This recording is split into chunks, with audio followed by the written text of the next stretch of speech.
I love movies. You know this if you've been watching this video channel for a while. I am obsessed with movies, storytelling, books, anything that can lure you in, suck you in, so they can teach you something or entertain you for a little bit of time. And that's what we do. Rockstar's Dream is not just a monthly delivery of lingerie. I mean, it is, but we also are all about edgy and entertainment media. So this is a movie review of a movie that I just watched last night for the very first time, Once Upon a Time in Hollywood. I think you're gonna like this, so stay tuned for it right now.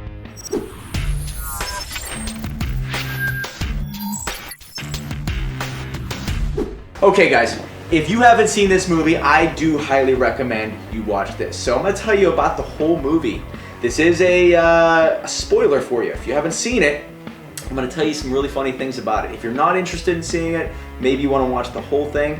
If you watch it and then want to watch my review and see if we're in alignment, I think it's a smart move on your behalf. But Once Upon a Time in Hollywood caught me off guard.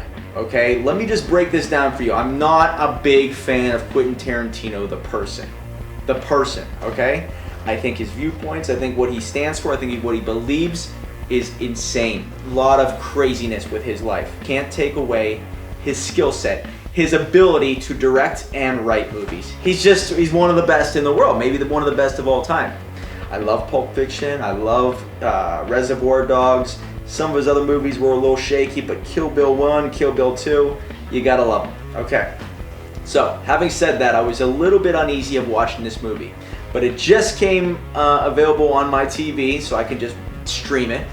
And I watched it last night. I swear to God, I love documentaries, I love true events, and me going into this blindfolded, kept thinking that this is gonna be a documentary about the events leading up to Charles Manson and his tribe killing Sharon Tate and her friends. Now, I love true stories, I love documentaries. This is what I thought going into it. The movie starts off with two megastars, Leonardo DiCaprio and Brad Pitt. Leonardo DiCaprio is a struggling actor who once had a great life and is now getting by, getting some gigs. And his stunt double, Brad Pitt, is the man who's just along for the ride. And they're in Hollywood, and it turns out Leonardo DiCaprio, who plays a man named, I believe it's Richard, I think his name is, yeah, Richard, I believe his name is, but Cliff Booth is the stunt double. Anyway, Leonardo DiCaprio lives next to Sharon Tate in this movie. And I'm thinking to myself, this is exactly how it all went down. Now I'm gonna kind of stay on track here and I'll tell you the ending, which is just fantastic.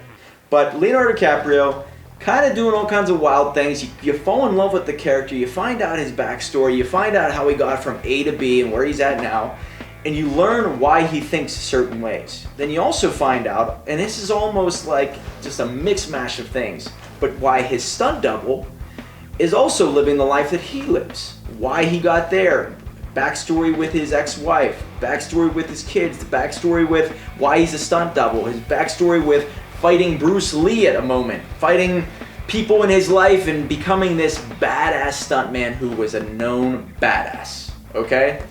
So these are the two characters. He's sort of like the handyman for Leonardo DiCaprio.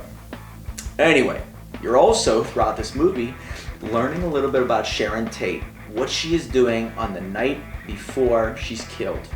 You're finding out about her backstory, of where she went, what she did maybe even 6 months prior, learning about her life, her friends, and what people are seeing just by being their neighbor. You don't know much about them, but you're seeing them from almost through the glass. And you're kind of getting to know them in about 2 hours and 40 minutes, a 2 hour, 40-minute movie.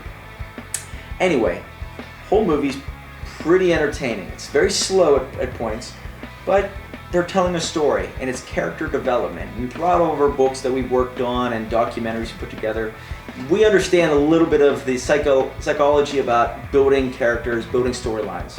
And all of a sudden they start to intermatch, or intertwine, and get involved with one another. Not knowing that they are, but they are.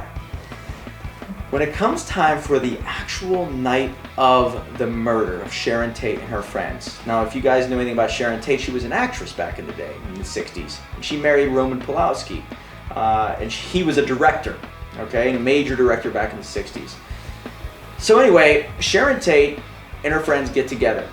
And all of a sudden, now, the night of the murder, something happens. It's almost as if the movie twists in a way that I've never seen any other documentary or fact-based movie go. The movie twists in a way that all of a sudden it becomes how it should have went down instead of how it actually did go down. So in the last 10 minutes, this movie stands you on your head and shows that the killers come to the house and they go to the wrong house. They go to not Sharon Tate's house, they go to Leonardo DiCaprio's and Cliff Booth's with his Brad Pitt, their house where they're partying one last night. They're there for one last night because they're basically at a crossroads and they're saying goodbye to each other. So just hanging out one last night. And the killers go to that house instead of Sharon Tate's house. And this is where it becomes just all out insanity, comedy, action, entertainment.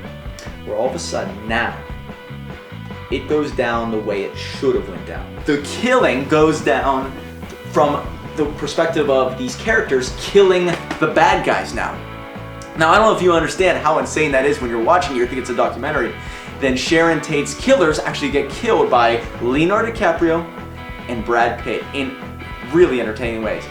Leonardo DiCaprio is an actor, and somehow, from doing a movie, he was able to get a flamethrower that he left in his basement or in his pool shed to come out and kill the people. The dog is insane for Brad Pitt. The Brad Pitt is a wild man killer. And it turns into this blood fest where Sharon Tate's killers actually get destroyed in such an insane way that it just keeps you laughing all the way through because you know now that this movie was completely fiction. Quentin Tarantino, you outdid yourself. I've never seen any other writer, movie, director, anybody create something like this where for 230 minutes makes you think that it's a documentary and then in the last 10 minutes changes everything. Storytelling 101. I give this 4 out of 5 stars, so you could say we could do this, we could do whatever. 4 out of 5 stars. Highly recommend it. Check it out.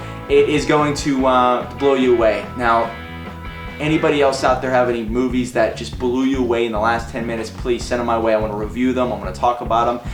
This is really geared towards people who want edgy entertainment and to just keep living the rock star life because it's all about fun, excitement, and what you want. So, movie reviews, keep them coming. Check it out. Once Upon a Time in Hollywood.